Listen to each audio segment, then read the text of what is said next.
খবর 24 সাথে আপনাকে স্বাগত।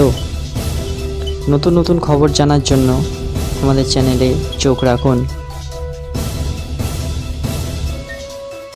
2021 নির্বাচনে বাংলায় জোর প্রচার চালিয়েছিলেন নরেন্দ্র মোদী ও অমিত শাহ।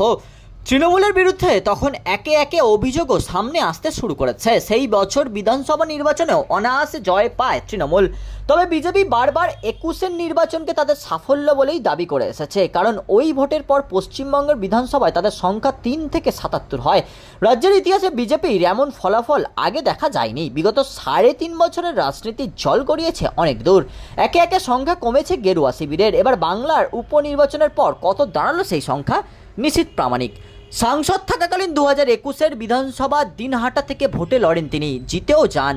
পরে বিধায়ক পদ ছেড়ে সাংসদ পদে বহাল থাকেন, ফলে বাদ পড়েন তিনি। মনোজ টিগ্গা পরপর দুবারের বিধায়ক তিনি। 2021-এও জয়ী হয়েছিলেন মাদারিহাট কেন্দ্র থেকে। 2024 লোকসভা নির্বাচনের প্রার্থী হন তিনি, জয়ী হয়েও সাংসদ হন।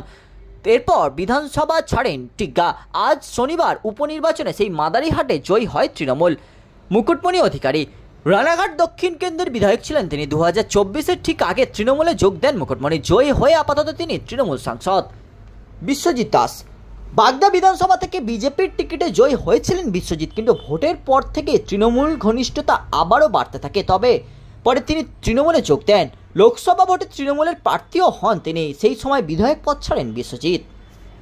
কৃষ্ণ কল্যাণ বিজেপির টিকিটে ভোটে জিতে বিধায়ক হয়েছিলেন কৃষ্ণ কল্যাণ। ভোট মিটতেই তিনি ঘেঁষতে থাকেন ঘাসফুলের দিকে। বেশ কিছুদিন ধরে খাতায় কলমে বিজেপির বিধায়ক থাকলেও লোকসভা ভোটে তৃণমূলের টিকিট পাওয়ার পর বিধায়ক পদে ইস্তফা দেন তিনি। যদিও লোকসভায় পরাজিত হন, তবে উপভোটে জিতে আপাতত বিধায়ক তিনি। জগন্নাথ সরকার নিশীথ প্রামাণিকের মতোই সাংসদ পদ বহাল রাখতে শান্তিপুরের বিধায়ক পদ ছাড়েন জগন্নাথ সরকার।